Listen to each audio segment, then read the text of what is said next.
जय बोलो अनुग्रह प्रदात श्री परम ज्योति अम्मा भगवान की जय. सगळ्या भक्तांना नमस्ते. मुक्तिमोक्षा क्लासच्या या अनुवादमध्ये आपल्या सगळ्यांचं हार्दिक स्वागत आहे. ॐ सच्चिदानन्द परब्रह्मा पुरुषोत्तमा परमात्मा श्री भगवती समेत श्री भगवते नमः. श्री भगवती समेत श्री भगवते नमः. श्री भगवती समेत श्री भगवते नमः. श्री भगवते नमः. श्री भगवते नमः. ओ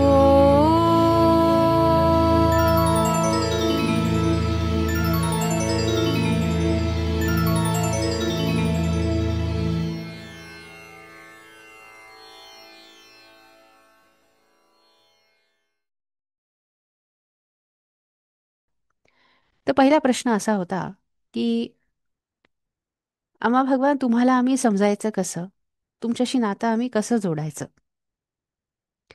तर भगवानाने अशा प्रकारे उत्तर दिलं की आम्हाला समजणं म्हणजे ही एक खूप लांब यात्रा आहे. आयुष्यामध्ये तुम्ही काही गोष्टी समजू शकता आणि बाकीच्या गोष्टी जेव्हा तुम्ही हे पृथ्वी सोडून दुसऱ्या लोकांमध्ये जाल तेव्हा तुम्ही समजाल. पूर्णपणे आम्ही काय आहो, आम्ही कोण आहो हे तुम्ही या पृथ्वीवरती कधीच समजू शकणार नाही. या पृथ्वीवरती असताना सगळ्यात उत्तम मार्ग म्हणजे जे चमत्कार घडत आहेत ते तुम्ही ऐकायला पाहिजेत. चमत्कार ऐकल्याने तुम्हाला थोडंफार समजेल आणि मग जेव्हा तुम्हाला समस्या येते तर तुम्ही आम्हाला प्रार्थना करा आणि तुमच्या आयुष्यामध्ये पण चमत्कार घडतो. त्याच्याने तुम्हाला थोडा विश्वास निर्माण होतो. मग अजून काही चमत्कार जेव्हा घडतात तर अजून जास्ती प्रकारे तुम्ही समजता आणि तुमचं ते नातं अजून वाढतं. तर या भूलोकावरती असंच केलं पाहिजे.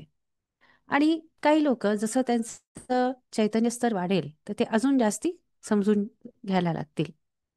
मग ते कृतज्ञता निर्माण होते, ते नातं अजून चांगलं होतं कारण तुम्ही स्वतः आयुष्यामध्ये चमत्कार अनुभव करता. पण असे पण लोक आहेत की त्यांना सगळ्यात मोठे चमत्कार घडलेले आहेत, तर ती कृतज्ञता एक दोन दिवसासाठी असते आणि त्याच्यानंतर सगळं काही निघून जातं. कृतज्ञता निघून जाते, नातं निघून जातं, सगळंच काही निघून जातं. माहिती नाही त्यांची रचना तशी झालेली असते. असे काही लोक आहेत की ज्यांच्यासाठी छोटे छोटे चमत्कार घडतात, पण त्यांचं नातं खूप अतूट आहे आणि प्रचंड कृतज्ञता आहे कारण त्यांची तशी रचना झालेली आहे. आणि अलीकडे आम्ही बघतोय की ज्या लोकांना खूप मोठे मोठे चमत्कार घडलेले आहेत आणि ह्यांना पूर्वी कृतज्ञता नव्हती, अचानक जे आहे ते आता खूप चांगले सेवक झालेले आहेत. ते पण आता घडत आहे. तर असं करत हळूहळू तुमचं नातं वाढू शकतं. जसं कृतज्ञता वाढते तसं नातं पण वाढतं. पण कधी कधी असं होतं की जेव्हा आपण खाली पडतो, आपण मागे सरकतो, तरी सुद्धा आपण तिथनं परत सुरुवात करू शकतो. पण सुरुवात कशी करायची? चमत्कार ऐकणं इथनं सुरुवात होते. असं जे आहे पहिल्या प्रश्नाचं उत्तर भगवानांनी दिलं. दुसरा प्रश्न असा होता की भगवान, सेवा करण्यासाठी मला आतनं मोटिवेशन नाही, प्रेरणा नाही, ही प्रेरणा कशी प्राप्त करायची? भगवान म्हणले की प्रेरणा ही फक्त सेवेसाठी नाही, पण कोणतीही गोष्ट आयुष्यामध्ये नीट करण्यासाठी तुम्हाला प्रेरणा लागते. आता तुम्ही बसून वाट बघितली की कधी मला आतून वाटतं, तर त्याच्यासाठी वेळ लागू शकतो किंवा ते कधीच होणार नाही. मग ह्याचा अर्थ काय आहे की तुम्ही गोष्टी पुढे ढकलतच राहत बसाल आणि तुमची सुरुवातच होणार नाही. सगळ्यात सोपी गोष्ट काय आहे? कोणत्याही मार्गामध्ये तुम्ही प्रेरणा येण्यासाठी, जर प्रेरणा नसेल तर ते येण्यासाठी वाट नाही बघायची. हा, आतनं प्रेरणा असेल तर प्रश्न नाही, पण तुम्ही कृती करायला पाहिजे. त्या गोष्टीमध्ये घुसून जायला पाहिजे तुम्ही. आणि मग तुम्ही बघाल ते मोटिवेशन, ती प्रेरणा ती आपोआप येते. साधारणपणे लोक थांबलेले असतात की आतून आपल्याला कधी प्रेरणा येते मग आपण करू गोष्टी. असे लोक जे आहे साधारणपणे आयुष्यामध्ये फेल होतात. परीक्षेमध्ये फेल होतात, नोकरीमध्ये फेल होतात, बिझनेसमध्ये फेल होतात. म्हणजे साधारणपणे हे फेलियर असतात की जे प्रेरणा येण्यासाठी वाटच बघत राहतात. कधी कधी येते, कधी कधी खूप उशिरा येते किंवा चुकीच्या वेळेला येते. त्यामुळे काहीच होत नाही. आणि ते नुसते म्हणत असतात, मी थांबलोय प्रेरणा येण्यासाठी. असं कधी प्रेरणा येत नसते. त्याच्यात उडी मारावी लागते. भगवान म्हणाले, तुम्हाला पोहता येत नाही तरी पण तुम्ही पाण्यामध्ये उडी मारायला पाहिजे. तुम्ही जर नुसतंच म्हणाल की मी पोहायला शिकीन मग मी पाण्यामध्ये उडी मारीन, तसं कधीच होणार नाही. जेव्हा तुम्ही पाण्यामध्ये उडी मारता तेव्हा तुम्ही पोहायला सुरुवात करता. तशाच पद्धतीने आयुष्यामध्ये कुठल्याही क्षेत्रामध्ये जे आहे तुम्हाला ते करायला सुरुवात केली पाहिजे, कृती सुरू व्हायला पाहिजे. एकदा तुम्ही ते सुरू केलं की प्रेरणा आपोआप येते. तुम्ही जर एक विद्यार्थी असाल तर पुस्तक उचला आणि जबरदस्ती स्वतःला जे आहे तुम्ही अभ्यास करायला लावा. प्रेरणा आपोआप येईल. तुमचं काम आहे, नोकरी आहे, ते काम करायला सुरुवात करा, प्रेरणा येईल.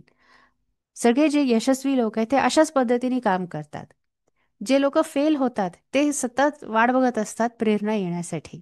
आणि जे खूप यशस्वी असतात ते नुसतं सुरुवात करतात काम करायला आणि मग वेळ लागत नाही, त्यांना प्रेरणा भरून येते.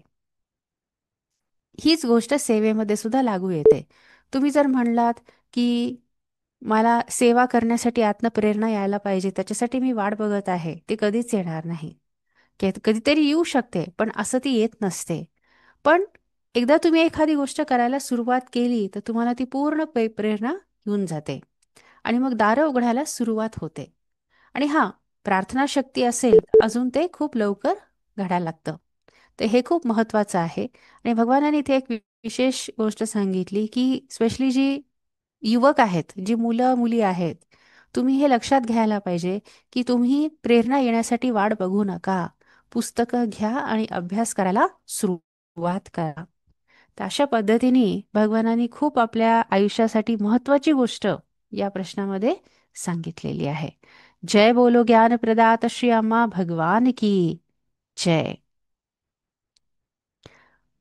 पुढचा प्रश्न असा होता की भगवान आपल्या आतमध्ये जे लहान मूल असतं, ज्याला आपण इनर चाइल्ड म्हणतो, त्यांनी का बरं आनंदी राहायला पाहिजे? त्याचा मुक्तीशी काय संबंध आहे? भगवान म्हणाले, जर आतलं मूल खुश असेल तर तुम्ही इहम आणि परम दोन्ही ह्याच्यामध्ये यशस्वी राहाल. कारण तेच तुमचं आतलं सार आहे, ते आतलं मूल. आणि ते जर खूप आनंदी झालं तर तुम्ही आपोआप मुक्तीला प्राप्त करता. एक जीवनमुक्त व्यक्ती कोण आहे? ज्याचं आतलं मूल खूप खुश आहे. तर असं नाही की तुम्ही मुक्त व्हायचा प्रयत्न करा, नाही. आतलं मूल खुश झालेलं आहे, आनंदित झालेलं आहे, म्हणजेच तुम्ही जीवनमुक्त झालेले असतात. एका जीवनमुक्त व्यक्तीचं कसं असतं? कोणतीही गोष्ट त्याला आनंद देत असते. हे कोण करतं? हे आतलं मूल. पण ज्या पद्धतीने सामाजिक रचना आहे, शाळांची रचना आहे, ज्या पद्धतीने लोक वागतात, हे सगळं जर आपण बघितलं एकत्र, आणि आईवडिलांना काहीच कल्पना नसते की मुलांना कसं वाढवायचं, या सगळ्या भानगडीमध्ये ते आतलं मूल जे आहे ते नष्ट होऊन जातं. आणि मग शिक्षण असतं, लग्न असतं, नोकरी असते, आयुष्यात काही ना काहीतरी चालूच असतं. त्याच्यामुळे पूर्ण आयुष्यभर काहीच होत नाही. आणि आयुष्याला काही अर्थ नाही, दुःख होणं, इकडे तिकडे भटकणं. ह्याचा अर्थ काय आहे की आतलं जे मूल आहे ते पूर्ण नष्ट झालेलं आहे, ते अगदी टोकाला गेलेलं आहे. तर म्हणून सुरुवात करायला पाहिजे. आई वडिलांनी आई वडिलांपासून सुरुवात केली पाहिजे. आई वडिलांना हे शिकवलं गेलं पाहिजे की प्रेग्नन्सी चालू असतानाच जे आहे सुरुवात व्हायला पाहिजे. कसं तुम्ही मुलाशी बोलायला पाहिजे, ते मूल गर्भामध्ये असतं तिथनंच सुरुवात करायची. मग डिलिव्हरी होणं, कसं तुम्ही पहिले 6 वर्ष त्या मुलाला वाढवतात, चांगली योग्य शाळा असली पाहिजे, हे सगळे जर गोष्टी व्यवस्थित झाल्या तर ते मूल खूप खुश राहतं आणि मग ते आपोआप जीवनमुक्त होतं. त्याला वेळ लागणार नाही. असं करून श्री भगवानांनी या प्रश्नाचं उत्तर दिलं. जय बोलो आनंद प्रदात श्यामा भगवान की जय. पुढचा प्रश्न असा होता, अगोदरच्या एका क्लासमध्ये भगवान म्हणाले, दुसऱ्या लोकांमध्ये जी नकारात्मक ऊर्जा असते ती आपल्याला प्रभावित करते. तर ही ऊर्जा आम्हा भगवानांच्या भक्तांना पण प्रभावित करते का? आणि जर तसं जर असेल तर त्याच्यातनं आपण बाहेर कसं यायचं? तर भगवान म्हणाले, आम्हा भगवानांच्या भक्तांवरती सुद्धा प्रभाव पडेल. पण मग तुम्ही स्वतःचं रक्षण कसं करायचं? भगवान म्हणाले, तुम्हाला माहिती असलं पाहिजे की सोमा कसं घ्यायचा. तुम्ही खूप नियमितपणे सोमा घ्यायला पाहिजे आणि तुम्हाला ही पूर्ण जाणीव असली पाहिजे की हे सोमा म्हणजे दुसऱ्या लोकांमधून डाउनलोड होत आहे, ते या भूलोकाचं नाहीये. आमच्याकडे असे व्हिडिओज आहे की जिथे दुसऱ्या लोकांमध्ये या लोकांमध्ये डाउनलोड घडत आहे हे तुम्हाला दिसेल. तुमच्याकडे ती पाण्याची बाटली आहे, त्या दुसऱ्या लोकांमधनं ते बाटलीमध्ये शिरतं आणि पाण्यामध्ये येऊन जातं. तर हे सोमा जे आहे ही एक साधारण वस्तू नाहीये. पूर्वीच्या काळामध्ये भारत देशामध्ये हा सोमा तयार केला जात होता. हे एक डाउनलोड आहे आणि जर ह्याचा योग्यपणे वापर केला गेला तर ते खूप जास्ती शक्तिशाली आहे. तुम्ही लोक काय करता, तुम्ही नुसतं सोमा घेता आणि पिता, जसं की आपण पाणी पितो तसं तसं नाही करायचं.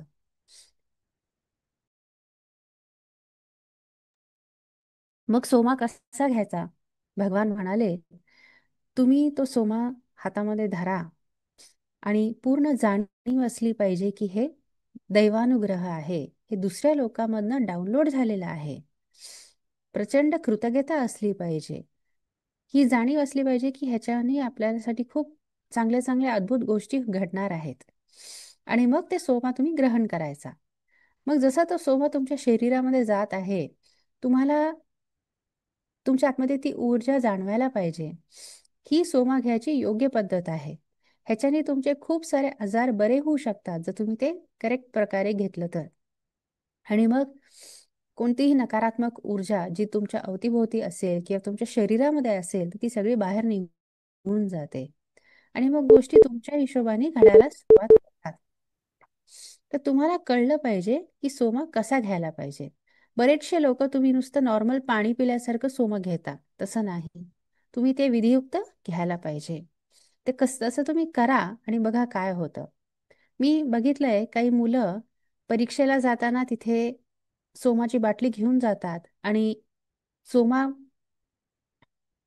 परीक्षा चालू असताना सुद्धा सोमा घेत असतात आणि ते परीक्षेमध्ये त्यांनी खूप चांगलं केलेलं आहे. तर अशा पद्धतीने श्री भगवानांनी आपल्याला शिकवलं की सोमा कसा घ्यायला पाहिजे. तर आजपासनं जे आहे तुम्ही सगळेजण सोमा घेताना ही पद्धत फॉलो करा. त्या कृतज्ञतेने, त्या भावनेने, ती जाणीव ठेवून की हे एक डाउनलोड आहे आणि ह्याच्याने खूप काही घडणार आहे, त्या भावनेने तुम्ही जर तो सोमा घेतला तर तुम्ही त्याचे रिझल्ट्स लगेच बघू शकाल. जय बोलो सोमाप्रदा आता श्री अंबा भगवान की जय. पुढचा प्रश्न असा होता की आम्हा भगवानांची इच्छा काय आहे की युथ धर्मा म्हणजे युवकांचा धर्म कसा असला पाहिजे. श्री आम्हा भगवानांच्या या संकल्पामध्ये युवकांची भूमिका काय आहे, त्यांनी काय केलं पाहिजे. तर भगवान म्हणाले की पहिलं म्हणजे ते आतलं मूल अत्यंत आनंदी असलं पाहिजे आणि त्याच्यासाठी सोमा उपयोगी आहे. मग तुम्ही पादुका दीक्षा घ्या, त्याच्याने सुद्धा तुमच्या आतलं मूल आनंदी होईल. तर सुरुवात आतल्या मुलांनी केलं पाहिजे. आणि मग त्याच्यानंतर सगळ्यात महत्त्वाची गोष्ट काय आहे की आपला भारत देश खूप लवकर एक अद्भुत प्रकारे विश्वगुरू होणार आहे आणि त्याच्यासाठी या देशाचे युवक एक महत्त्वाची भूमिका साकार करणार आहेत. त्याच्यामुळे युवकांना एक स्पष्ट ध्येय असलं पाहिजे, एक लक्ष असलं पाहिजे की आयुष्यामध्ये त्यांना जे काय बनायचं असेल, डॉक्टर असेल, इंजिनियर असेल, जे काय असेल, त्याच्यामध्ये त्यांचा ध्येय असलं पाहिजे की त्यांनी आपल्या भारत देशाला विश्वगुरू बनण्यासाठी आणि सनातन धर्म परत येण्यासाठी जे आहे त्यांनी मदत केली पाहिजे. कारण भारत देश विश्वगुरू बनणं आणि सनातन धर्म परत त्याचा रिवायवल होणं, ह्या दोन गोष्टी वेगळ्या करू शकत नाही. तर मुलांना त्यांचं एक विजन, एक संकल्प, एक ध्येय असं सेट केला पाहिजे. मग भारत देश विश्वगुरू होण्यासाठी तुम्ही स्वतः एक चांगले डॉक्टर, एक चांगले इंजिनियर बनायला पाहिजे, जे काय तुम्हाला बनायचं आहे. का बरं चांगलं डॉक्टर, चांगलं इंजिनियर बनायचं? भारत देशाच्या निर्माणासाठी, त्याला विश्वगुरू बनवण्यासाठी आणि सनातन धर्म परत आणण्यासाठी. तर हे संकल्प असला पाहिजे. आणि आपले जे सगळे कार्यक्रम आहेत ते ह्याच्यासाठीच घडत आहेत.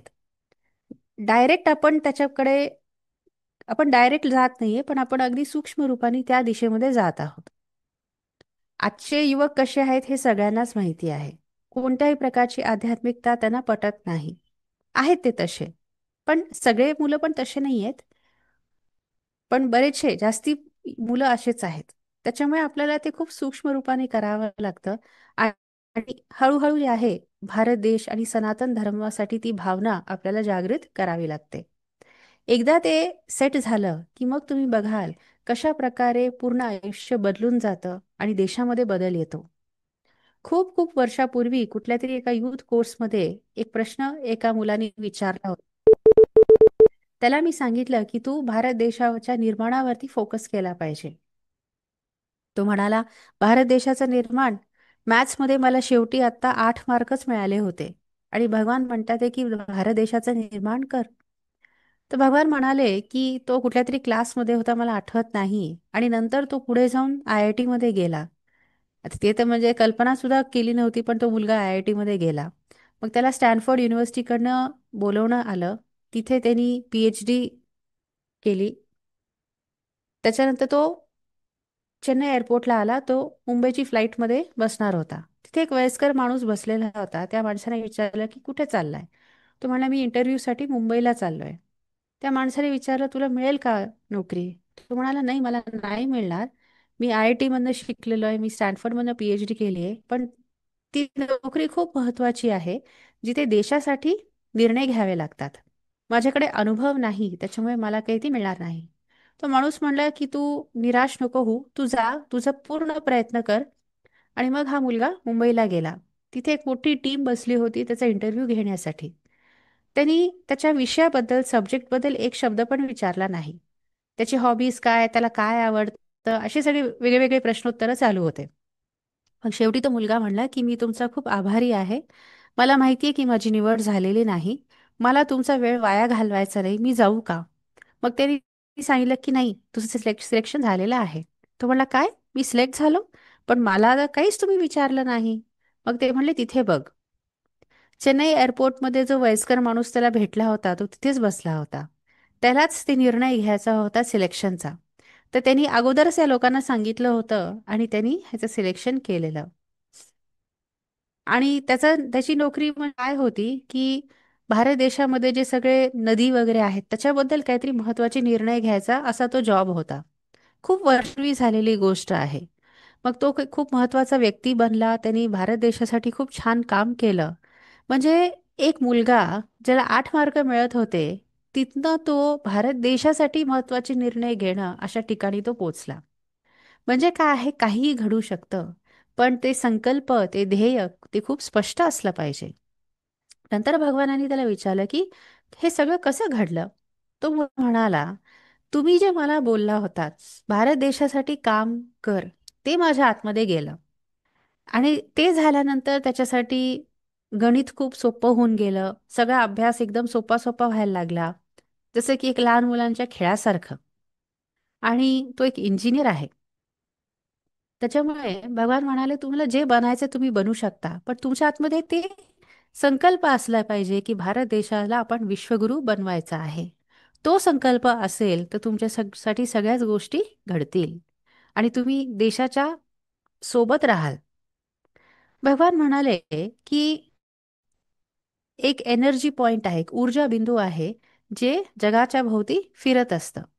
आणि जसं ते फिरतं, त्या बिंदूच्या खाली जे देश असतो तो खूप लवकर प्रगती करतो. शेकडो वर्षापूर्वी तो युरोपवरती होता, त्यावेळेला युरोपचं प्रगती झाली. त्याच्यानंतर ते इंडिया, चायनावरती आला. त्याच्या आधी सॉरी इंडिया आणि चायनावरती होता, मग तो युरोपवरती गेला, मग तो अमेरिकेवरती गेला, तर अमेरिकेची वाढ झाली. मग परत एशियामध्ये आला, जपानवरती. मग जपानची वाढ झाली. मग चायनावरती आलं. चायना तुम्हाला माहिती आहे खूप लवकर प्रगती झाली आणि आता ते ऊर्जा बिंदू भारत देशावरती आहे. तर तुम्ही जर त्याच्याशी जोडल्या गेले तर तुमचं पण प्रगती होईल आणि भारत देशाची पण प्रगती होईल. तर आपण जे आहे सगळ्या मंदिरांमध्ये विश्वगुरु कार्यक्रम सुरू केले किंवा ज्याला आपण स्वर्णयुग कार्यक्रम म्हणतो. तर दक्षिण भारतमध्ये खूप ठिकाणी हे कार्यक्रम चालू आहेत. हे कशासाठी? त्या ऊर्जा बिंदू सोबत आपण इंटरॅक्ट करण्यासाठी. तर भगवान म्हणाले, तुम्ही खूप जर थोडे संवेदनशील असाल किंवा तुम्ही एक चांगले असं तुम्हाला गोष्टी सेन्स करता येत असतील आणि समजा तुम्ही प्लेनमध्ये जात असाल, तर तुम्हाला ॲक्च्युली ती जे ऊर्जा क्षेत्र आहे, तुम्हाला त्याची जाणीव होऊ शकते. मी अशा लोकांशी बोललेलं आहे, की जेव्हा ऊर्जाबिंदू चायनावरती होता, त्यावेळेला त्याला ती जाणीव झालेली आहे. आणि आता त्याच्यानंतर 22 का 25 वर्षानंतर आता ते भारत देशावरती चमकत आहे. त्याच्यामुळे भारत देश खूप पुढे जाणार आहे. आणि जर सगळे युवक या गोष्टीला जोडले गेले तर ते सुद्धा स्वतःच्या वैयक्तिक आयुष्यामध्ये खूप प्रगती करू शकतील. जय बोलो, भारत को विश्वगुरु बनाए हुए श्री अम्मा भगवान की जय. त्याच्यामुळे एक लक्षात घ्या, आपल्या मुलांमध्ये भारत देशासाठी, भारत देश विश्वगुरु बनण्यासाठी हा जो इनपुट आहे, हा घालणं खूप गरजेचं आहे. आणि मग त्यांच्या आयुष्याला एक ध्येय मिळेल, एक कारण मिळेल आणि ते भारत देशासाठी तर करतीलच आणि स्वतःच्या आयुष्यामध्ये सुद्धा ते खूप पुढे जातील. हाच भगवानांचा संदेश आहे. पुढचा प्रश्न, भगवान नेम नेममध्ये होणारे जे काही विधी आहेत त्याच्यामध्ये भाग कशाला घ्यायला पाहिजे? तर भगवान म्हणाले की नेममध्ये जे विधी होतात ते तुम्हाला तयार करतात आम्हा भगवानांशी, कल्कीशी, परमज्योतीशी संवाद साधण्यासाठी. तर हे खूप लवकर सुरू होतील आणि त्याच्यासाठी आम्ही तयारी करत आहोत. तर तुम्ही श्रीमूर्ती समोर बसून तुम्ही बोलू शकता. तुम्ही अम्मांसोबत इहमबद्दल चर्चा करू शकतात, भगवानांसोबत परमबद्दल जे संसारिक गोष्टी आहे परमज्योती बरोबर आणि अजून गोष्टी तुम्ही कल्कीसोबत बोलू शकता. त्याच्यासाठी तुम्हाला तयार केलं जाईल आणि हेच नेममचं महत्त्व आहे. तर हे म्हणजे एक वैयक्तिक संवाद सारखं आहे. तुम्हाला चांगलं मार्गदर्शन मिळेल आणि जे काय तुम्हाला पाहिजे त्याच्यासाठी तुम्हाला आशीर्वाद पण मिळेल. तर त्याच्यासाठी आपल्याला थोडंसं काम करायचं आहे आणि आम्ही ते काम करतोय. तर काही महिन्यांमध्ये हे शक्य होऊन जाईल असं श्री भगवानांनी आपल्याला सांगितलं. पुढचा महत्वाचा प्रश्न जो होता की प्रेमासाठी आम्ही काय साधना केली पाहिजे? तर भगवान म्हणाले की तुमच्या आतमध्ये प्रेम नाही हे सत्य तुम्ही धरून ठेवायला पाहिजे. कशा पद्धतीने? एक नवीन जन्माला आलेल्या मुलाला किती तुम्ही काळजीपूर्वक धराल, तशा पद्धतीने तुम्ही हे सत्य धरून ठेवायचं आहे. हे सत्यच आहे ना, तुमच्यामध्ये प्रेम नाही. त्याच्यामुळे हे सत्य धरून ठेवा. काहीच प्रेम नाही आतमध्ये. ह्याच्याबद्दल तुम्ही काही करू नाही शकत. तुम्ही असं नाही म्हणू शकत की नाही मी असं करीन, मी तसं करीन, मी प्रेम करायचा प्रयत्न करीन. हे सगळं नाही करायचं. ह्याच्याने काही होणार नाहीये. उलट तुमची कंडिशन अजून खराब होईल. सत्यासोबत राहणं गरजेचं आहे आणि सत्य काय आहे की तुमच्या आतमध्ये प्रेम नाही. स्वतःचं मूल्यांकन करू नका, स्वतःची निंदा करू नका. फक्त त्या सत्यासोबत राहा बस. जागृती असल्या पाहिजे. तुम्ही असं नाही हा ठीक आहे माझ्यामध्ये प्रेम नाही, तसं नाही. खरंच ती जागृती असलं पाहिजे. तुम्हाला ती जाणीव व्हायला पाहिजे की नाही माझ्यामध्ये प्रेम नाहीये. आणि मग बाकी सगळं जादू आहे. तुम्हाला काहीच करायचं नाहीये, प्रक्रिया आपोआप सुरू होईल. तुम्ही ते सत्याबरोबर राहणं म्हणजेच प्रक्रियेची सुरुवात आहे. आणि मग त्याच्यानंतर तुम्हाला कल्पना आहे, पण खूप कल्पना नाही, पण खूप गोष्टी व्हायला सुरुवात होते. हे सगळं तुम्हाला समजून सांगू शकत नाही.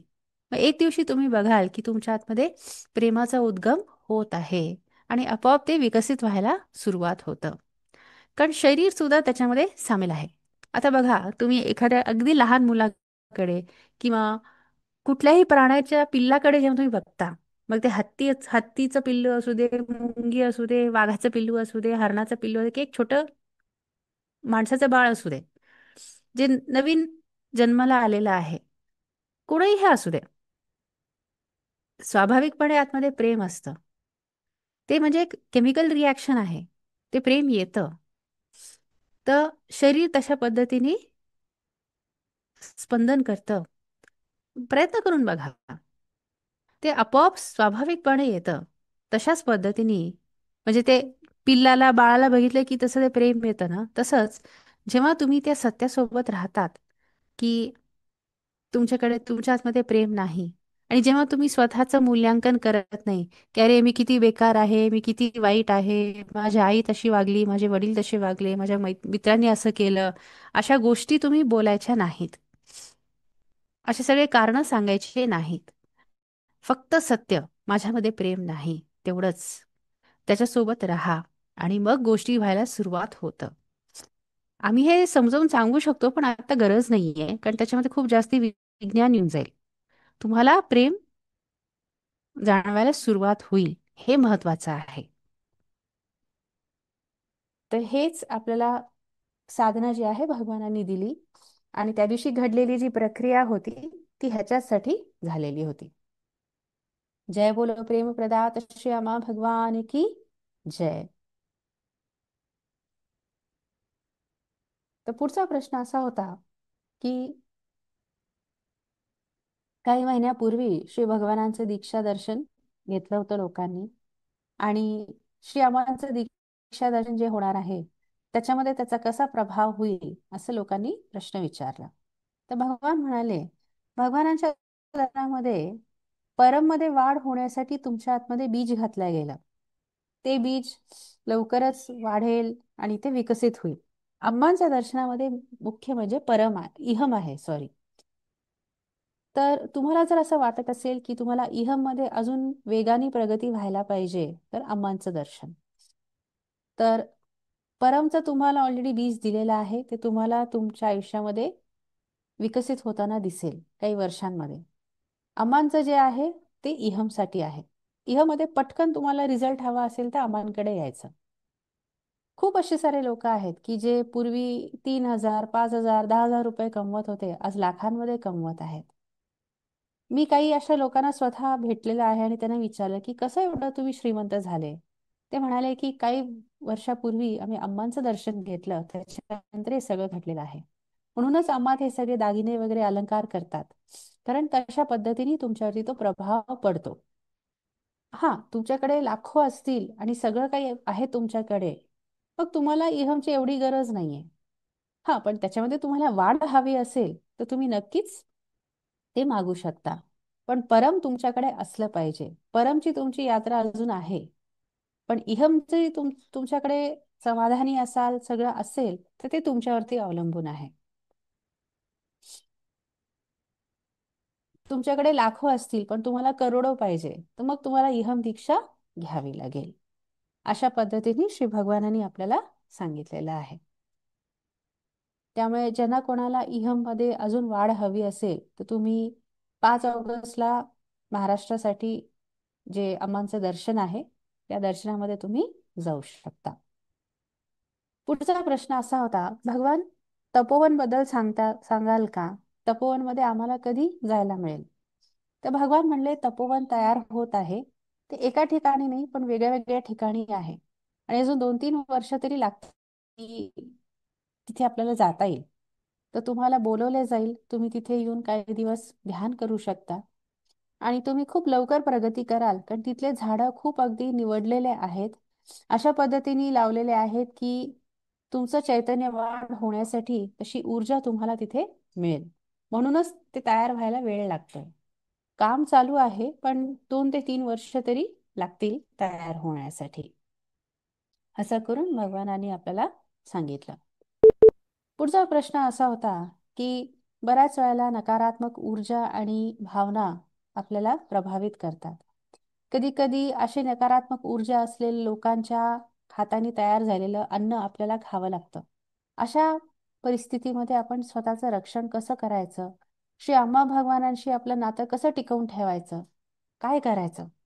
तर भगवान म्हणाले, सोमा तुमचं रक्षण करेल. त्यामुळे नियमितपणे भगवानांनी शिकवलेलं आहे तशा पद्धतीने आपण सोमा घ्यायचा आहे. पुढचा प्रश्न असा होता की एक धर्मसंस्थापक कोण आहे, त्याची भूमिका काय आहे? भगवान म्हणाले, धर्मसंस्थापक खूप सारे आहेत. हे लोक सत्संग करतात, कार्यक्रम घेतात, अ, लोकांना जाऊन प्रवचन देतात, धर्मासाठी कार्यक्रमांचं आयोजन करतात. ह्यांना धर्मसंस्थापक म्हणतात. तुम्हाला असे बरेच लोक माहिती असतील, ते धर्माला त्यांनी धर्माला धरून ठेवलेलं आहे, ते धर्म वाढवत आहेत, धर्माचं निर्माण करत आहेत. खूप चांगले चांगले लोक आहेत.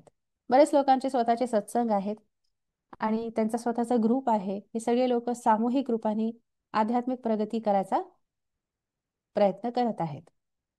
धर्म संस्थापक नसेल तर धर्म पण नाही.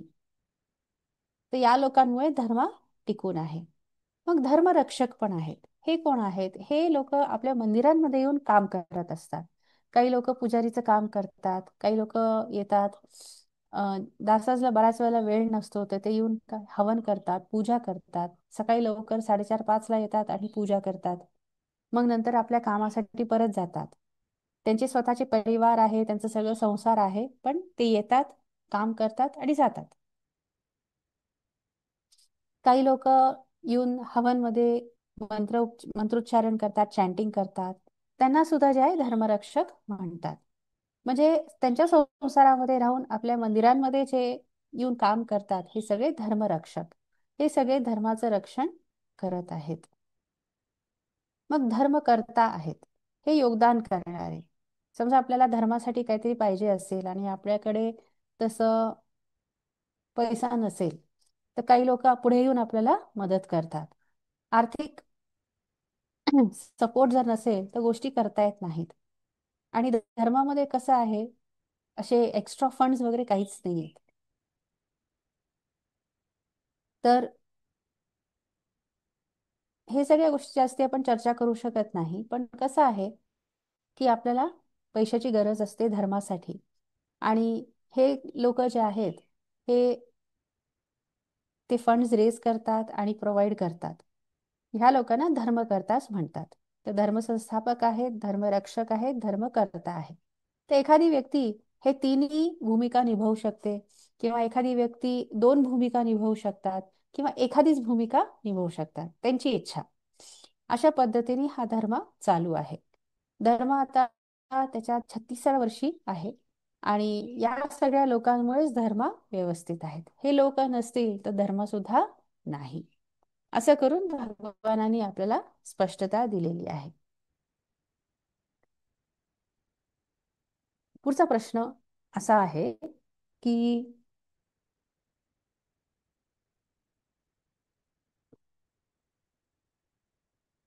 मोठा गॉड म्हणजे कॅपिटल GOD बनणं शक्य आहे का? तर भगवान म्हणाले की पहिलं तुम्ही स्मॉल GOD म्हणजे देवता बनायचं सुरुवात करा. तुम्हाला मोठा भगवंत व्हायची काय एवढी तुम्हाला हौस आहे? आणि एनिवे, तुम्ही मोठा भगवंत ईश्वर तुम्ही बनत नाही. तुम्ही बिकम नाही होऊ शकत, कारण तुम्ही मुळामध्ये ऑलरेडी ईश्वर आहात. फक्त हे जाणीव तुम्हाला नाही. ईश्वर बनायची गरजच नाहीये. ते भगवत साक्षात्कार आहे. तो साक्षात्कार व्हायला पाहिजे की तुम्ही स्वतः ईश्वर आहात. तुम्हाला जर जाणून घ्यायचा असेल की मी कोण आहे, हा खूप प्रसिद्ध प्रश्न आहे ना, की मी कोण आहे, हु एम आय. आणि तुम्ही या प्रश्नाच्या शोधामध्ये जर गेला तर काय तुम्हाला शोध लागेल? तुम्हाला हे शोध लागेल की तुम्ही ईश्वर आहात. समजा तुम्ही सुरुवात केली ईश्वराने आणि तुम्ही म्हणला की मला जाणून घ्यायचं आहे की हा ईश्वर कोण आहे. तुम्हाला ते ईश्वर बनायचं आहे. तर तुम्हाला पहिले हे तर माहिती पाहिजे ना की तो ईश्वर कोण आहे. तर तुम्ही त्याच्या मागे जाता. कोण आहे ईश्वर? कोण आहे ईश्वर? आणि तुम्हाला काय शोध लागतो? तुम्ही स्वतःचाच शोध घेता. तर तुम्हाला स्वतःचा शोध घ्यायचा असेल तर तुमचं लक्ष काय पाहिजे की मला ईश्वराचा शोध लावायचा आहे. मग तुम्हाला स्वतःचा शोध लागेल. आणि तुम्हाला ईश्वराचा शोध लावायचा असेल तर तुम्हाला तुमच्या आतमध्ये जावं लागतं, की मी कोण आहे. रमण महर्षी सारखं जसं तुम्ही स्वतःच्या आतमध्ये खोलामध्ये जाता, तुम्हाला भगवंताचा शोध लागतो. तर तुम्हाला ईश्वर बनायचं आहे ना, तर तुम्हाला स्वतःचा शोध लावायला पाहिजे. प्रश्न विचारा, मी कोण आहे? आणि मग तुम्हाला शोध लागेल की तुम्ही ईश्वर आहात. ईश्वर एकच आहे आणि तुम्ही ते ईश्वर आहात. प्रॉब्लेम काय आहे की तुम्हाला ते माहिती नाहीये. तर इथे आम्ही तुम्हाला एक एक स्टेप बाय स्टेप पुढे घेऊन जात आहेत. सध्या जे आहे आम्ही तुमच्या इहमच्या समस्यांवरती फोकस केलेला आहे. त्याच्यामुळे काय होतं, 95% वेळ इहमसाठी जातो, एक 5% परमसाठी. मग काही लोक परमवरती पूर्ण फोकस्ड आहेत, ते लोक लवकर प्रगती करतात आहे, त्यांना मुक्ती मिळालेली आहे. वेगवेगळ्या देशांमध्ये जगामध्ये तुम्हाला हे लोक सापडतील. लोकांना मुक्ती मिळालेली आहे.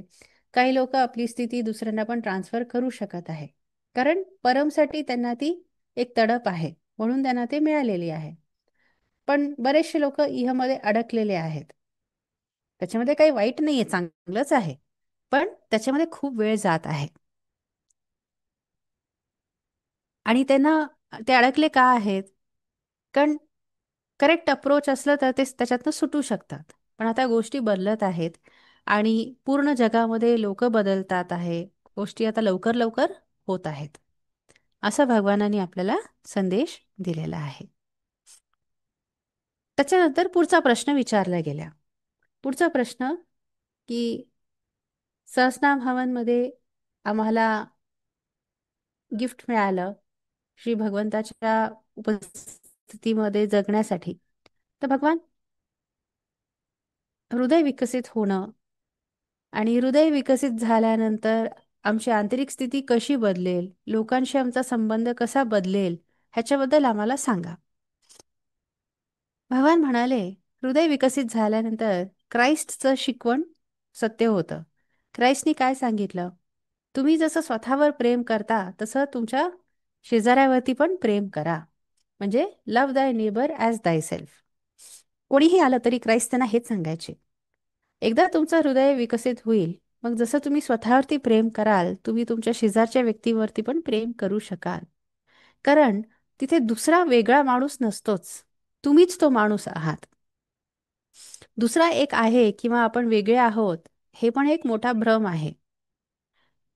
असंच तुम्ही पुढे गेलं तर तुम्ही बघाल की तुमच्या घरामध्ये असलेलं कुत्रं, त्याच्यापासून तुम्ही वेगळे नाही. किंवा तुमच्या घरामध्ये असलेल्या उंदरापासून तुम्ही वेगळे नाही. तुम्हीच ते उंदीर आहात ज्याला तुम्ही मारता ना. कोणाला मारताय तुम्ही? स्वतःलाच मारताय. तुम्ही झाडाकडे बघता आणि जसं तुम्ही बघत राहाल तुम्हाला लक्षात येईल की तुम्हीच ते झाड आहात. खरंच तुम्हाला ती जाणीव होईल. तुम्ही त्या झाडाशी बोलू शकाल, ते झाड पण तुमच्याशी बोलेल. एकदा सत्यलोकमध्ये झाडांना विचारलं गेलं की तुमचं वय काय? तर त्यांनी खूप अगदी मोठं वय सांगितलं, की 50 वर्ष, 60 वर्ष असं. दिसायला लहान होते, पण एवढं कसं वय? मग जो मूळ ओनर होता त्याला मी विचारलं. त्यांनी सांगितलं की हो, ते तेवढे जुने आहेत. म्हणजे ते झाडं सत्य सांगत होते. मग आम्ही विचारलं, ते इतके लहान काय दिसायला? ते सांगितलं की जमीन तेवढी उपजाऊ नसल्यामुळे, अ, खूप व्यवस्थित पाणी नसल्यामुळे तेवढे मोठे होऊ शकले नाही. पण ते झाडं खरं सांगत होते. चैतन्य जे आहे ते सगळीकडे आहे आणि हे तुम्हाला अजून स्पष्ट होत राहणार. तर जसं तुमचं हृदय विकसित होईल, हे सगळी गोष्टी होतील. आत्ता काय आहे, तुमचं हृदय बंद आहे, तुमच्यामध्ये इतकं सुद्धा प्रेम नाहीये. मग असं असताना तुम्हाला ही जाणीव कशी होईल की तुम्ही आणि झाड एकच आहात? एकदा हृदय विकसित झालं, तुम्ही सूर्याकडे बघाल, तुम्हाला जाणीव होईल की तुम्ही आणि सूर्य एकच आहात. एक वेगळंच जग असेल ते. आता तुम्ही जे जगताय, तुम्ही एका झोपडपट्टीमध्ये जगताय. असं झोपडपट्टीमध्ये राहणाऱ्या माणसासारखं तुमचं आयुष्य आहे. कोणाशीही तुम्हाला कनेक्शन जाणवत नाही. स्वतःशी प्रेम करता का? नाही. तर तुमची अवस्था खूपच बेकार आहे. फक्त काय, नरकामध्ये जे आहे, शारीरिक खूप तुम्हाला मार पडतो. इथे शारीरिक मार नाहीये, पण तसं बघितलं तर हे सुद्धा नरकासारखंच आहे, हे आपल्याला भगवानांनी सांगितलं.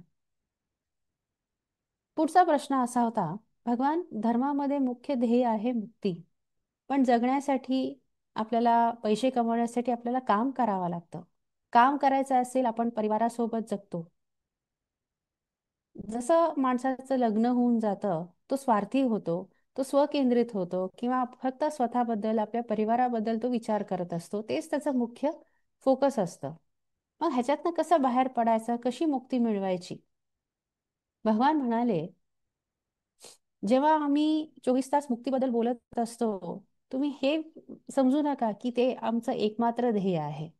एक लक्षात घ्या, धर्मामध्ये इहम आणि परम दोघांचं संतुलन आहे. पण तुम्ही ऑलरेडी इहम बद्दल तुमची तडप आहे, म्हणून आम्ही परम आणि मुक्तीबद्दल जास्ती बोलतो.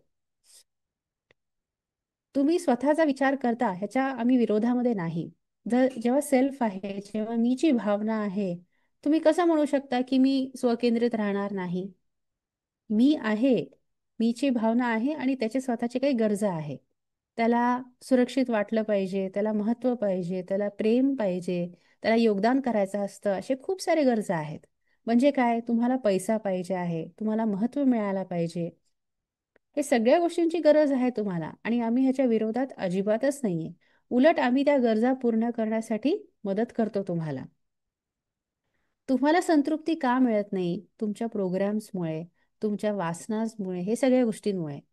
तर खूप सारे कारण आहे ज्याच्याबद्दल आपण बऱ्याच वेळेला चर्चा केलेली आहे. तर आम्ही त्याच्यावरती काम करायचा प्रयत्न करत आहोत, जेणेकरून तुम्हाला आयुष्याचा आनंद घेता येईल. मीची भावना आहे, सेल्फ आहे, त्याला संतृप्त करावंच लागतं, आणि त्याच्यासाठी आम्ही तुम्हाला मदत करत आहोत.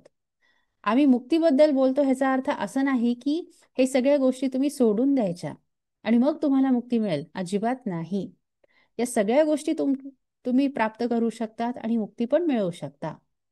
तुम्हाला जाणीव असली पाहिजे की काही राजा होते जे जीवनमुक्त होते. मी स्वतः काही लोकांना ओळखतो की जे जगप्रसिद्ध जीवनमुक्त लोक आहेत, अत्यंत श्रीमंत आहेत. असे पण लोक जीवनमुक्त आहेत की जे एवढे फेमस नाही आहेत, पण आहेत, प्रसिद्ध आहेत, पण अक्षरशः भिकारी आहेत. जो श्रीमंत जीवनमुक्त माणूस आहे, जो जीवनमुक्त असलेला भिकारी आहे, त्या दोघांना मी बोलताना सुद्धा पाहिलेलं आहे, पण कधीच ते पैशाबद्दल बोलत नाही. जो श्रीमंत माणूस आहे तो फक्त बेन्झ कारमध्येच जातो. अंबॅसडर कार बघितली की तो म्हणेल की हे कुठला प्राणी आहे, अशा प्रकारे त्याचं बोलणं.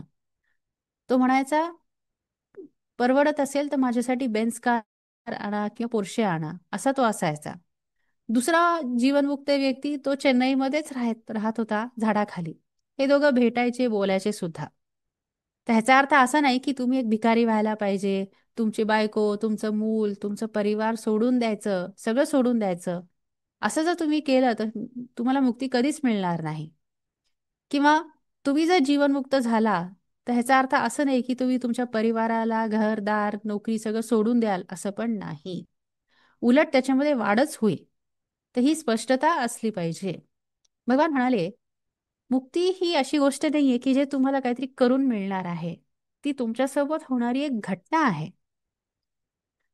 इटलीमध्ये एक माणूस होता, तो चहा पित होता. तर चहा पिताना जे आहे त्याला मुक्ती मिळाली. काय केलं त्यांनी? काहीच नाही, फक्त चहा पित होता. असे काही लोक पण आहेत, बरेचसे संन्यासी लोक माझ्याकडे आलेले आहेत, साधू लोक आलेले आहेत, वर्षोनवर्ष तप तपश्चर्या केलेली आहे, पण कुठेही मुक्तीच्या जवळ सुद्धा पोचले नाही आहेत. थोडेफार सिद्धी प्राप्त झालेले आहेत. त्याच्यामुळे लक्षात घ्या, मुक्ती म्हणजे ईश्वराने दिलेली तुम्हाला एक भेट आहे, एक गिफ्ट आहे. तुम्ही प्रयत्नाने नाही जाऊ शकत तिथे. जे लोक तिथे पोचले, कधी पोचले ते? जेव्हा त्यांची साधना सुटून गेली, मग ती गोष्ट झाली त्यांच्यासोबत. म्हणून आम्ही सांगतो की मुक्ती ही होणारी घटना आहे, एक हॅपनिंग आहे. पण इहमवरती तुम्ही फोकस केला पाहिजे. जेव्हा वेळ येईल तेव्हा मुक्ती मिळेलच तुम्हाला. भगवान म्हणतात, उलट जे लोक इहमवरती पूर्णपणे व्यवस्थित फोकस करतात, मेहनत करतात, ते आयुष्याचा आनंद घेत आहेत, ते लोक मुक्त झालेले आहेत. असं नाही की ते कुठेतरी एकटे बसले, सगळे सोडून तपश्चर्या करत बसले, नाही. ते आयुष्याचा पूर्णपणे आनंद घेत होते. अचानक एका क्षणामध्ये सगळं संपून गेलं. त्यांना दिसलं की सगळं काही एक भ्रम आहे आणि त्यांना मुक्ती मिळाली. ते घडलंय त्यांच्यासोबत. म्हणजे एक न्यूरोबायोलॉजिकल बदल झाला आहे. म्हणजे मेंदूमध्ये बदल झालेला आहे. तुम्ही स्वतःच्या मेंदूबद्दल काही करू शकता का? नाही. तुम्ही थोडंफार इकडे तिकडे श्वासावरती फोकस करू शकता, पण ते काही पुरेसं नाही. मेंदूमध्ये मोठा बदल घडायला पाहिजे. म्हणूनच भगवान म्हणतात आहे, इहमच्या मागे नक्की जा, परम येईल. नुसतं तुम्ही परम परम मुक्ती मुक्ती केलं तर तुम्हाला काही मिळणार नाहीये. रमण महर्षींनी प्रयत्न करून मुक्ती मिळवली का? नाही. त्यांच्यासोबत ते घडलं. त्याच्यानंतर जे काय त्यांनी केलं ते त्यांच्याकडनं करून घेतलं गेलं. रमण महर्षीच्या केसमध्ये काय झालं, एक खूप महान शिवयोगी जे तिरुवन्नमलईच्या डोंगराखाली राहत होते, ते स्वतः आले आणि त्यांच्या आतमध्ये शिरून गेले. ती त्यांची प्रक्रिया झाली. ते काहीच करू शकले नाही. ते घडलं त्यांच्यासोबत.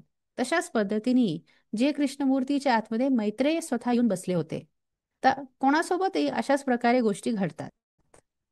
गौतम बुद्धासाठी सुद्धा त्याच्या डोळ्यासमोर प्रकाशाचं एक प्रकाश होता. तो प्रकाश त्याच्या आतमध्ये शिरला आणि मग त्याला मुक्ती मिळाली. बौद्ध ग्रंथामध्ये ही गोष्ट सांगितल्या जात नाही, पण हे खरं आहे. त्याच्यामुळे तुम्ही मुक्तीसाठी प्रयत्न करणं ह्याला काही अर्थ नाही. आम्ही तुम्हाला तयार करत आहोत या एका आशेने की एक दिवस तुम्हाला मुक्ती मिळेल. आता एक माणूस आहे, त्याचं नाव मी विसरलो. तो रांगोळी विकायचा आणि त्याच्यातनं तो पैसे कमवत होता. तर मी किती वेळा म्हणायचं की तू असंच ये दर्शनासाठी, पैसे भरू नकोस. तो म्हणला, नाही नाही, मी माझ्या पैशाने येणार, मी असं नाही येणार. किती लोकांनी म्हणले की नाही तू ये असा. तो म्हणला, नाही मी येणार, तसं नाही येणार, मी पैसे भरूनच येणार. एकदा एक भाजी विकणारी महिला ती आली होती. मी तिला विचारलं, तू काय करतेस? ती म्हणली, मी भाजी विकते. मी दासासला म्हटलं की अशा बाईकडनं कशाला पैसे घ्यायचे, तिला फ्रीमध्ये येऊ दे. खूप वर्षांपूर्वीची गोष्ट आहे. दासास म्हणाले की आम्ही तिला खूप वेळा सांगितलं पण ती ऐकत नाही. मग मी तिला म्हणलो की तुला तर आम्ही फ्रीमध्ये सांगितलं आहे, मग तू कशाला पैसे भरते? ती म्हणली, नाही भगवान, मी देणार. त्या काळामध्ये दर्शनासाठी 5,000 रुपये द्यावे लागत होते. ती म्हणली, मला रोजची माझी कमाई 5,000 रुपये आहे. मी विचारलं कसं?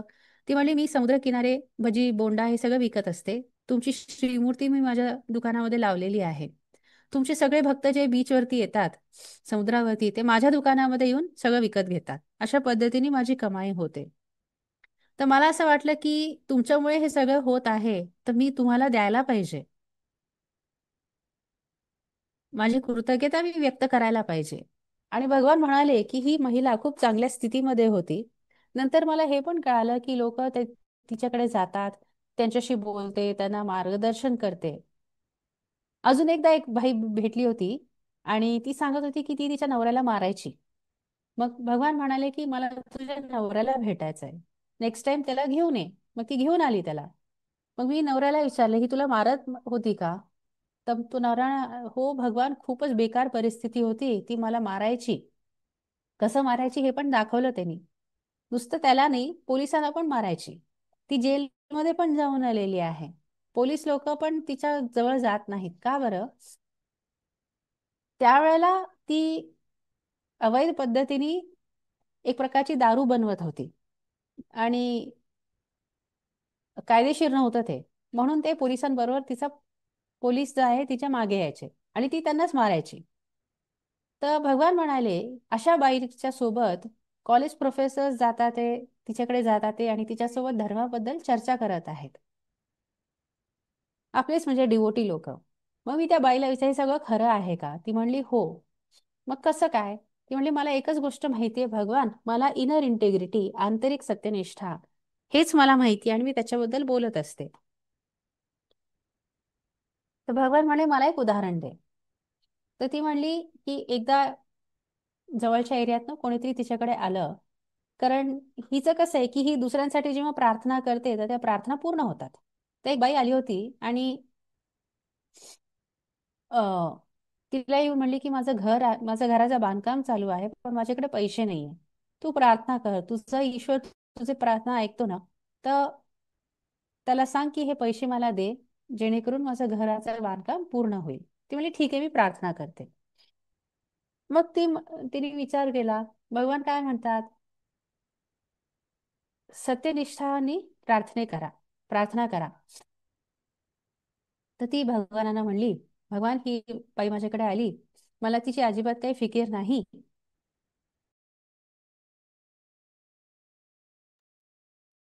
ती भिकारी झाली की का तिचं घर बांधलं गेलं नाही, मला काही फरक पडत नाही. हे माझं सत्य आहे भगवान. पण ती माझ्याकडे आली आहे. मी मी स्वतः गुंड मी स्वतः गुंड होती, पण ती माझ्याकडे येऊन मला प्रार्थना करायला म्हणते. आणि चेन्नईच्या या भागामध्ये माझं नाव खूप पसरलेलं आहे, मी प्रसिद्ध आहे. तर माझं नाव मला टिकून ठेवायचं आहे. तर माझी इज्जत टिकवून ठेवण्यासाठी तुम्ही तिला घर बांधण्यासाठी पैसे द्या. ही तिने प्रार्थना केली. आणि मग काय झालं, त्या बाईला पैसे मिळाले, तिचं घर पूर्ण झालं. ती म्हणली अशा पद्धतीने मी प्रसिद्ध झालेली आहे. तर मला एकच माहितीये भगवान, की मी सत्य बोलते आम्हा भगवानांशी, आणि हेच माझं सत्य आहे. काय सत्य आहे की त्या व्यक्तीसाठी मला काहीच भावना नाही, प्रेम नाही, काही नाही. पण माझ्यासाठी माझं नाव, माझी इज्जत ही जास्ती महत्वाची आहे. तर आम्हा भगवान माझी प्रार्थना ऐका. तर अशा पद्धतीने ही सगळीकडे करत होती. मग ते आरोग्य असू दे किंवा काही असू दे. आणि म्हणूनच जे आहे, अगदी प्रोफेसर लोक सुद्धा तिच्याकडे जात होते. कशासाठी? हे इनर इंटेग्रिटी समजून घेण्यासाठी. तर तिच्याकडे पाहिलं तर क्लिअर दिसतं की ती जीवनमुक्त झालेली आहे. आता तिची बोलण्याची पद्धत थोडी वेगळी आहे. तिची ती राहुडीसारखी भाषा वगैरे सगळं. पण ऍक्च्युली तुम्हाला जाणवेल की तिला मुक्ती मिळालेली आहे. तर अशा पद्धतीने खूप लोकांना मिळालेली आहे. तुम्ही त्यांच्याकडे बघितलं तर तुम्हाला लक्षात येईल. तर हे होतं या प्रश्नाचं उत्तर. जय बोलो ज्ञानप्रदात श्यामा भगवान की जय. पुढचा प्रश्न असा होता की तो माणूस म्हणाला की जायंट्स आय फाउंडेशनचा मी फाउंडर आणि चेअरमॅन आहे. 10 वर्ष मी या संस्थेच्या माध्यमातनं नेत्रदान, त्वचादान किंवा शरीराचे वेगवेगळे अवयवांचं दान करणं एक पवित्र कार्य म्हणून मी हे करत आहे. हे कार्य योग्य आहे का? मी कंटिन्यू करू का? असं त्यांनी प्रश्न विचारला. तर भगवान म्हणले किती चांगला माणूस आहे की या पृथ्वी भूलोकावरती आणि इतर लोकांमध्ये सुद्धा तुम्हाला ह्याच्यासाठी अ, तुम्हाला बक्षीस मिळेल. जिथे जिथे तुम्ही लोकांना मदत केलेली आहे ते सगळं रेकॉर्ड झालेलं आहे. आणि हे सगळं तुमच्यासाठी वाचून दाखवलं जाईल आणि तुम्हाला त्याचं योग्य पुरस्कार मिळेल. दुसऱ्या लोकांमध्ये सुद्धा तुम्हाला मिळेल, इथे पण मिळेल. तर तुम्ही तुमचं काम चालू ठेवा आणि तुम्हाला माझे संपूर्ण आशीर्वाद आहे. अशा प्रकारे त्या व्यक्तीला भगवानांचा आशीर्वाद मिळाला. पुढचा प्रश्न असा होता की भगवान, आम्ही मेहनत करून सुद्धा आमच्या अचेत मनामध्ये असलेल्या नकारात्मक प्रोग्राम्समुळे आम्ही बऱ्याच वेळेला फेल होत असतो. या नकारात्मक प्रोग्राम्स बद्दल कसं आम्ही सचेत व्हायचं आणि कसं आम्ही आयुष्यामध्ये प्रगती आणि यश मिळवायचं आम्हाला शिकवा. भगवान म्हणाले, आम्हा भगवानांसोबत चांगलं नातं तयार करा. जे काय होईल आम्ही तुम्हाला मदत करू. अगदी तुमच्या डोक्यावर बॉम्ब जरी पडणार असेल, आम्ही ते बॉम्ब धरून ठेवू. तर तसं नातं तुम्ही तयार करा.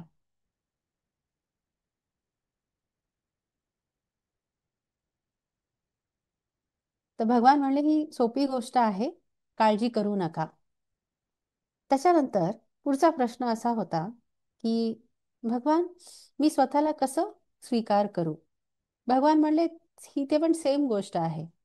जे सत्य आहे की मी स्वतःला स्वीकार करू शकत नाहीये, कारण काही का असू दे, त्या सत्यासोबत तुम्ही राहायचं आहे. कारण देणं बंद करा. सत्य बघा की तुम्ही स्वतःला स्वीकार करू शकत नाहीये, एवढंच तुम्हाला करायचं आहे. बाकी सगळं आपोआप घडणार आहे. तुम्ही स्वतःला स्वीकार करण्यासाठी काही खेळ किंवा काही ट्रिक्स ट्राय करा, पण त्याच्याने काही होणार नाहीये. वरती वरती गोष्टी होतील, पण खऱ्या अर्थाने जर तुमच्या आतमध्ये बदल व्हायचा असेल तर हे सत्य तुम्ही स्वीकार करायला पाहिजे. मी स्वतःला स्वीकार करू शकत नाहीये, बस त्या सत्यामध्ये राहायचं आहे. खूप नाजूकपणे, सावधपणे करा आणि मग काय जादू होते ते तुम्ही बघा, असं भगवानांनी सांगितलेलं आहे. पुढचा प्रश्न, जो शेवटचा प्रश्न होता, तो असा होता की मागच्या एका दर्शनामध्ये भगवान म्हणाले की प्रार्थना करताना परमज्योती परमज्योती भगवती भगवान अम्मा भगवान कल्की यांना प्रार्थना करायची पद्धत वेगळी वेगळी असते. तर आम्ही कशी प्रार्थना करायची, हे प्रश्न होता. सगळ्यांनी लक्षपूर्वक ऐका, खूप महत्वाचं आहे. भगवान म्हणाले, तुम्ही जर नुसतं अम्मा भगवानांना प्रार्थना करत असाल तर ते तुमचे मित्र आहेत, तशा पद्धतीने तुम्ही प्रार्थना करा. मित्रासारखं बोला, त्याच्याने तुम्हाला बेस्ट रिझल्ट मिळेल. पण तुम्ही बोलताना परमज्योती अम्मा भगवान म्हणायला पाहिजे आणि मित्राचं नातं ठेवायला पाहिजे. हे अम्मा भगवानांसाठी. समजा तुम्ही परमज्योती भगवती भगवानांना प्रार्थना करत आहात तर ते तुमचे आई वडील आहेत, तशा पद्धतीने त्यांच्याशी बोला, कारण ते तुमचे आई वडील आहेत. कोण? परमज्योती भगवती भगवान. अम्मा भगवान मित्र, परमज्योती भगवती भगवान आई वडील. आता तुम्ही जर परमज्योतीशी डायरेक्टली बोलत असाल तर परमज्योती हा भगवंत आहे किंवा हे ईश्वर आहे, तशा पद्धतीने तुम्ही नातं ठेवायचं आहे. तर एक मित्र आहे, एक आई वडील आहे, एक साक्षात ईश्वर आहे. तर अशा पद्धतीने नातं असलं पाहिजे.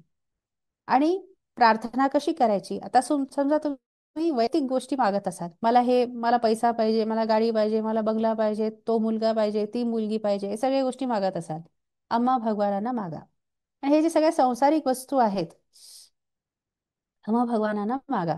का बरं? कारण ते तुमचे मित्र आहेत ना. तुम्ही अगदी बिनधास्त सांगू शकता, मला हे पाहिजे ते आहे. अशा सगळ्या गोष्टी परमज्योतीकडे नका मागू, कारण परमज्योतीसाठी हे सगळे म्हणजे कचरा आहे. तर परमज्योतीकडे नका मागू, अम्मा भगवानांना मागा. आता समजा तुम्ही इतर लोकांसाठी प्रार्थना करताय, माझा शेजारचा माझी शेजारीण आजारी आहे, माझा मित्राचा बिझनेसमध्ये लॉस होत आहे, त्याला अनुग्रह द्या. मग अशा ह्याच्यासाठी तुम्ही कोणाला प्रार्थना करायची? परमज्योती भगवती भगवानांना. आता समजा, म्हणजे स्वतःसाठी अम्मा भगवान, दुसऱ्यांसाठी परमज्योती भगवती भगवान. आता तुम्ही जर थोडे मोठे प्रार्थना करत असतील, म्हणजे जास्ती लोक असतील, तर मग तुम्हाला परमज्योतीकडे जायला पाहिजे. आता समजा एक महामारी आहे, तर तुम्ही परमज्योतीला प्रार्थना करायची आहे. पण आता तुम्हाला तुमच्या देशासाठी प्रार्थना करायची आहे, गावासाठी प्रार्थना करायची आहे. पाऊस पडायला पाहिजे, पूर थांबायला पाहिजे, युद्ध थांबायला पाहिजे. तर मग तुम्ही कोणाकडे जाल? कल्कीकडे. ही पूर्ण जाणीव असली पाहिजे, कल्की म्हणजे या युगाचा अवतार आहे, प्रत्यक्ष अवतार नाहीये. कल्की फिजिकल अवतार नाहीये. कल्की कोण आहे? घोड्यावरती बसलेला, हातामध्ये तलवार घेतलेला. तुम्ही जर कल्कीला प्रार्थना केली तर तुम्हाला कल्की दिसेल सुद्धा, घोड्यावरती बसलेला, हातामध्ये तलवार घेतलेला. कधी कधी तुम्ही स्वतःला पण कल्कीच्या मागे दुसऱ्या घोड्यावरती जाताना पण तुम्ही बघू शकता.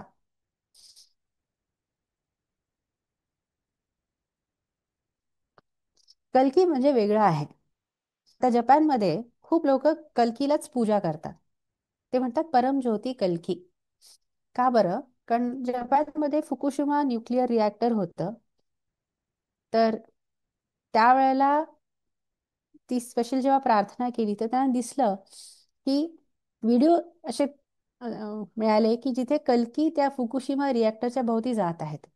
त्याच्यामुळे ते अजून सुद्धा कल्कीलाच प्रार्थना करतात. सुनामी येणार असेल, काही असेल, सगळेजण कल्कीला प्रार्थना करतात. म्हणजे ज्या ठिकाणी पूर्ण विश्व आहे किंवा खूप म्हणजे सामान्य जनता जिथे येते तर तिथे कल्की येतो. अजून एका ठिकाणी सुद्धा दिसतंय की कल्की आकाशामध्ये जात आहे. तर जगामध्ये अशी खूप जागा आहे की जिथे आपल्याकडे प्रमाण आहे की जिथे कल्की घोड्यावरती दिसलेल्या आहेत.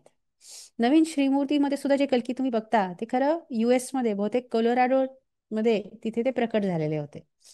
तर मोठ्या गोष्टी ज्या आहेत, भारत देशाला विश्वगुरू बनवणं, सनातन धर्म परत आणणं, ह्याच्यासाठी कल्कीला प्रार्थना करायची. भगवान मला गाडी हवी आहे, अम्मा भगवान. माझा शेजारचा माणूस आजारी आहे, परमज्योती भगवती भगवान. मला मुक्ती हवी आहे, परमज्योती. तसं तर काही तुम्ही केलं तरी मिळून जाईल तुम्हाला. पण अशा पद्धतीने जर तुम्ही प्रार्थना केली, तुम्हाला लवकर रिझल्ट येतात. दुष्काळ आहे, पाऊस पडायला पाहिजे, कल्कीला मागा. पण कल्की काहीतरी वेगळं आहे. कल्कीच जे आहे भारताला विश्वगुरू बनवणार आहे. कल्की आणि त्याचे ऊर्जा बिंदू आहे ते कनेक्टेड आहेत. म्हणूनच जे आहे भारत देश खूप प्रगती करणार आहे, तुम्हाला दिसेल. सनातन धर्म हा वर येणार आहे. हे तुम्ही म्हणजे तुम्हाला विश्वास बसणार नाही, पण हे होणार आहे आणि ऑलरेडी सनातन धर्म येतोय वरती.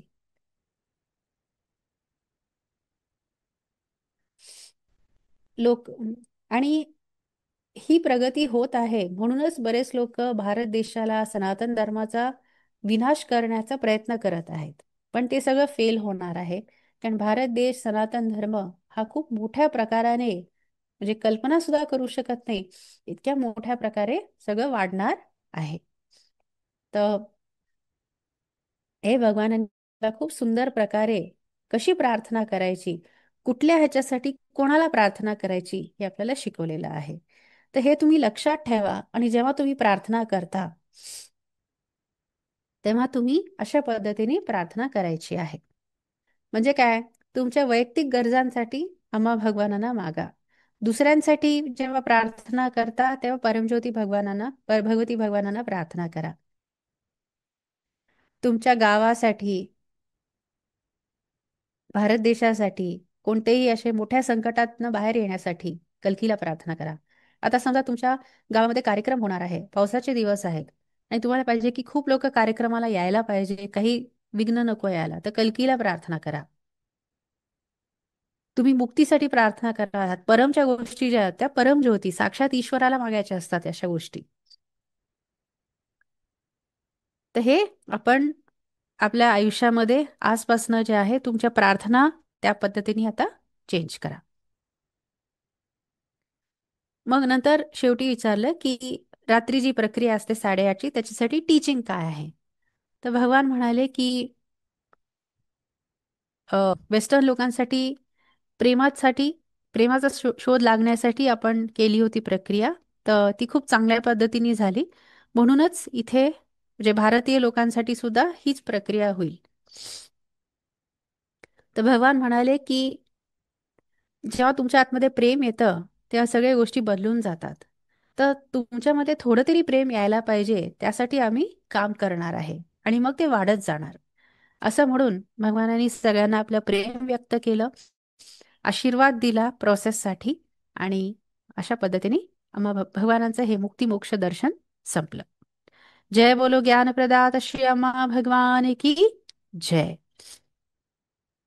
तर यावेळेला जे मुक्तिमोक्ष क्लास आपल्याला झालेला आहे मुख्य रूपाने श्री भगवानांनी आपल्याला काय महत्वाच्या गोष्टी जे सांगितलेल्या आहेत त्याचा एक छोटासा सारांश मी तुम्हाला सांगते की मुख्य म्हणजे इहमसाठी आपल्याला भगवानांनी यावेळेला खूप सांगितलेलं आहे. भगवान म्हणाले आहेत की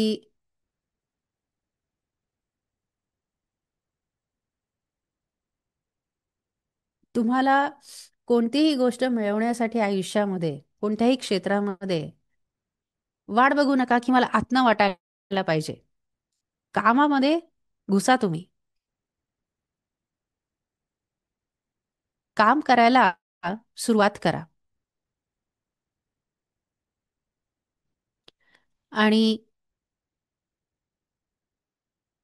जसं तुम्ही काम करायला सुरुवात करता तर आपोआप तुम्हाला आत्मसुद्धा ती भावना निर्माण होते. हे आपल्याला भगवानांनी शिकवलं. दुसरं म्हणजे तुमच्या इहमवरती फोकस करा. तुमच्या जबाबदाऱ्या सोडून, परिवार सोडून परमच्या मागे पळणं हे योग्य नाही. उलट इहममध्ये तुम्ही सगळं काही जर व्यवस्थित केलं तर तुम्हाला संतृप्ती, तुम्ही जसं इहमध्ये तुम्ही संतृप्ती तुम्हाला मिळते,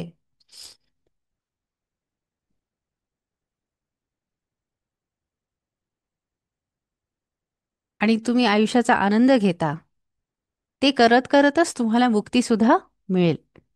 मुक्ती तुमच्या प्रयत्नांनी तुम्हाला मिळणार नाही, ती व्हायला पाहिजे.